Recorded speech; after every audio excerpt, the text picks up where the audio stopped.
Hello students, doctor Devraj Singh public school की online class में मैं अंजू श्रीवास्तव आपकी हिंदी टीचर आपका एक बार फिर से स्वागत करती हूँ। बच्चों, कैसे हैं आप सब?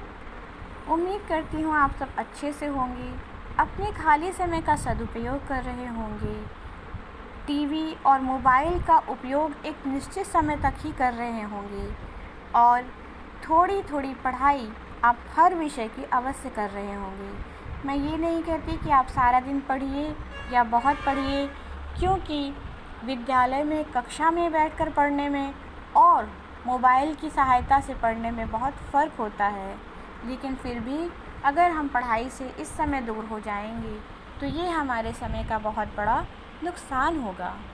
तो इसीलिए जब तक विद्यालय नहीं खुलता, जब तक हम एक दूसरे से मिलकर नहीं पढ़ सकते, तब तक हम ऐसे ही पढ़ेंगे।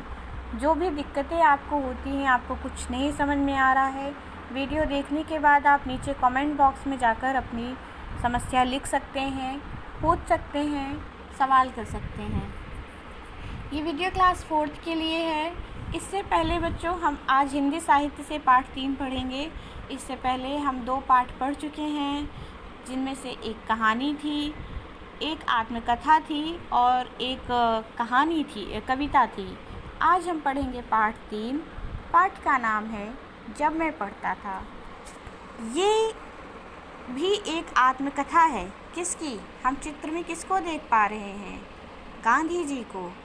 हम इस कहानी में गांधी जी के बारे में पढ़ेंगे, कैसे वो अपने बारे में बता रहे हैं कि जब वो पढ़ते थे, जब वो भी छात्र थे, तो उनका जीवन कैसा था, उनके जीवन की प्राथमिकताएं क्या थी, वो कैसे बनना चाहते थे, किन घटनाओं की वजह से उन्हें अपने जीवन में सत्य, अहिंसा और न्याय का संदेश मिला, क्यों उन्होंने सत्य और अहिंसा को महत्वपूर्ण समझा। आज हम इस पाठ के माध्यम के पहले भाग से इन सब चीज़ों को जानने का प्रयास करेंगे। आप पढ़ सकते हैं, गाना लिखा हुआ है, इसमें कविता है।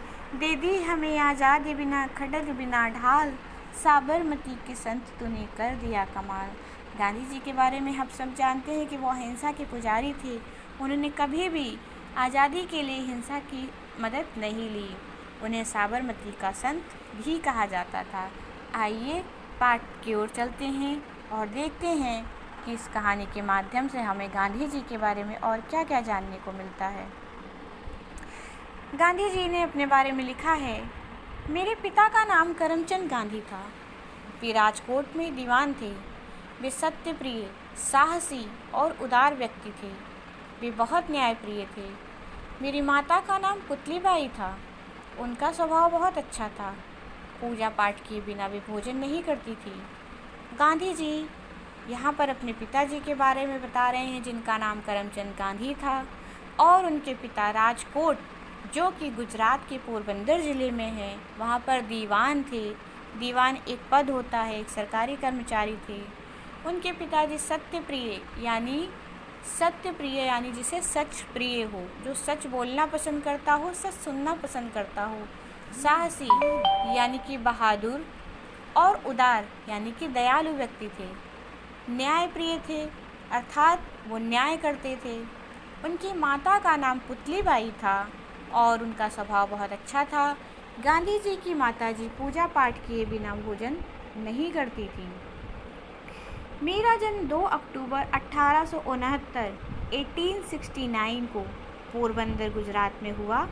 वहाँ से पिताजी जब राजकोट गए तब मेरी उम्र 7 वर्ष रही होगी। एक एक कक्षा पार करके मैं हाई स्कूल में आ गया। गांधी जी का जन्म कहाँ हुआ? पोरबंदर गुजरात में हुआ। 2 अक्टूबर 1869 ईस्वी में हुआ और वहाँ से उनके पिताजी राजकोट चले गए। जब वो राजकोट गए तो उनकी उम्र क्या थी? 7 वर्ष थी। एक एक कक्षा पार करके गांधी जी हाई स्कूल यानी कि क्लास 10th में आ गए। मैं हाई स्कूल में मंदबुद्धि विद्यार्थी नहीं माना जाता था। मुझे अपनी होशियारी का कोई गर्व नहीं था। इनाम या छात्रवृत्ति पाने पर मुझे आश्चर्य होता था। अपने आचरण की चिंता मुझे हमेशा रहती थी। मेरे हाथों में कोई ऐसा काम ना हो जाए जिसके लिए शिक्षक मुझे दंड दे, यह मेरे लिए असहनीय था। मुझे याद है कि एक बार मुझे मार खानी पड़ी थी।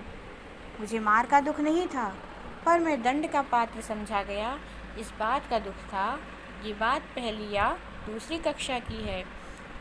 गांधी जी की पहली या दूसरी कक्षा की घटना उन्हें याद आती है कि उन्हें एक बार किसी काम के लिए डांट खानी पड़ी थी, मार खानी पड़ी थी। उनके शिक्षक, उनके टीचर ने उन्हें सज़ा दी थी और वो उनके लिए असहनीय यानी कि बर्दाश्त से बाहर की बात थी। इसलिए नहीं कि उन्हें सज़ा दी गई, दंड अर्थात सज़ा, इसलिए कि उनके हाथ से कोई ऐसा काम हो गया था जिसके लिए उन्हें सज़ा पानी पड़ी। गांधी जी जब क्लास 10th में थे, हाई स्कूल में थे, तो मंद बुद्धि के विद्यार्थी नहीं थे, अर्थात वो ना तो बहुत तेज़ थे, ना ही औसत थे, वो औसत छात्र थे। ऐसा नहीं था कि उनका दिमाग नहीं काम करता था, लेकिन गांधी जी को अपनी होशियारी पर कोई गर्व नहीं था। जब भी उन्हें कोई इनाम मिलता, छात्रवृत्ति अर्थात कुछ पैसे मिलते विद्यालय की तरफ से, तो उन्हें उस पर कोई आश्चर्य नहीं होता था। गांधी जी को जिस चीज़ की सबसे ज़्यादा चिंता होती थी वो उन्हें अपने आचरण अर्थात कि व्यवहार की चिंता होती थी कि उनके हाथ से ऐसा कोई काम ना हो जो नहीं होना चाहिए। दूसरी बात सातवीं कक्षा की है। हमारे मुख्याध्यापक ने ऊपर की कक्षा के छात्रों के लिए व्यायाम और क्रिकेट को अनिवार्य कर दिया था। मेरा मन इनमें ना लगता था। खेलना अनिवार्य होने के पहले मैं कभी व्यायाम करने या क्रिकेट खेलने गया ही नहीं था। अब मैं यह देखता हूँ कि व्यायाम के प्रति मेरी यह अरुचि एक गलती थी। पढ़ने के साथ साथ व्यायाम करना भी ज़रूरी है। गांधी जी ने अपने जीवन की दूसरी घटना बताई जब वो कक्षा 7 में थे। मुख्य अध्यापक उनके जो हेड मास्टर जिसे आप इंग्लिश में कहते हैं, ने ऊपर की कक्षा यानी कि कक्षा 5 के बाद जो भी कक्षाएं होती हैं वो ऊपर की कक्षा कही जाती है, जितने भी बच्चे थे उनके लिए व्यायाम और क्रिकेट खेलना अनिवार्य अर्थात ज़रूरी कर दिया था। गांधी जी का मन इसमें नहीं लगता था, क्योंकि वो खेलना ज़रूरी था और इससे पहले उन्होंने ना ही कभी व्यायाम किया था, ना वो क्रिकेट खेलने गए थे, इसलिए उनका इसमें मन नहीं लगता था। लेकिन अब जब गांधी जी ये आत्मकथा अपनी लिख रहे हैं तो उन्हें ऐसा लगता है कि व्यायाम करना आवश्यक होता है, ये जीवन के लिए बहुत ज़रूरी है। व्यायाम ज़रूरी क्यों होता है? क्योंकि एक्सरसाइज करने से, व्यायाम करने से हमारा शरीर स्वस्थ रहता है, हमारे हाथ पैर सुचारू ढंग से काम करते हैं। ऐसा नहीं होता कि लेटे हैं तो शरीर में दर्द हो रहा है। इससे क्या होता है, हमारी बॉडी एक्टिव रहती है, हमारी आँख, नाक, कान, हाथ पैर सब बराबर काम करते हैं। इसलिए सबको एक्सरसाइज करना चाहिए। अगर आप नहीं करते हैं तो भी आप सुबह उठिए, 10 मिनट किसी न किसी एक्सरसाइज को दीजिए। अपने शरीर को मजबूत बनाए रखने के लिए एक्सरसाइज ज़रूरी होती है, खेलना ज़रूरी होता है। गांधी जी ने जब वो छोटे थे तो उन्होंने इस पर ध्यान नहीं दिया, पर जब वो बड़े हो गए तो उन्हें ये एहसास हुआ कि उन्होंने गलती की। एक घटना बताते हुए गांधी जी कहते हैं कि एक शनिवार को शाम 4 बजे व्यायाम के लिए जाना था। मेरे पास घड़ी नहीं थी, आकाश में बादल थे, इससे समय का पता ही नहीं चला। जब पहुंचा तो सब जा चुके थे। दूसरे दिन मुझसे ना आने का कारण पूछा गया। मैंने जो बात थी वो बता दी। उन्होंने उसे नहीं माना। मुझे दंड भुगतना पड़ा। मुझे बेहद दुख हुआ। मैं झूठा नहीं हूँ, ये कैसे सिद्ध करूँ? कोई उपाय नहीं था। मैं मन मार कर रह गया। बाद में समझा कि सच बोलने वाले को कभी भी असावधान नहीं रहना चाहिए। कसरत में न जाने से मुझे नुकसान नहीं हुआ, क्योंकि मैंने कसरत से मुक्ति प्राप्त कर ली थी। पिताजी ने हेडमास्टर को पत्र लिखा कि स्कूल के समय के बाद वे मेरी उपस्थिति का उपयोग अपनी सेवा के लिए करना चाहते हैं। इस कारण मुझे मुक्ति मिल गई। एक शाम की घटना बताते हुए गांधी जी ने बताया कि किस प्रकार उनके पास घड़ी नहीं थी और शाम में आकाश में बादल होने की वजह से वो समय का पता नहीं लगा पाए। जब वो वहाँ पर पहुँचे व्यायाम के मैदान पे, तो वहाँ से सब जा चुके थे। कारण पूछने पर उन्होंने सच बताया कि उनके पास घड़ी नहीं थी और उन्हें समय का पता नहीं चला। लेकिन जो उनके शिक्षक थे उन्हें लगा वो झूठ बोल रहे हैं और उन्होंने गांधी जी को सज़ा दी। गांधी जी को इस बात से बहुत दुख हुआ, क्योंकि उन्होंने झूठ नहीं बोला था, लेकिन वो झूठे नहीं हैं इस बात को साबित करने का उनके पास कोई भी तरीका नहीं था। बाद में गांधी जी ने इस बात का यह निष्कर्ष निकाला कि जो आदमी सत्य प्रिय हो, जो सच बोलता हो, उसे कभी भी असावधान, लापरवाह नहीं रहना चाहिए। उस दिन के बाद गांधी जी को कभी भी कसरत में नहीं जाना पड़ा, क्योंकि इनके पिताजी ने उनको, उनके हेडमास्टर को चिट्ठी लिखकर बोला था कि पढ़ाई के बाद वो गांधी जी को अपने पास रखना चाहते हैं, कुछ सिखाना चाहते हैं।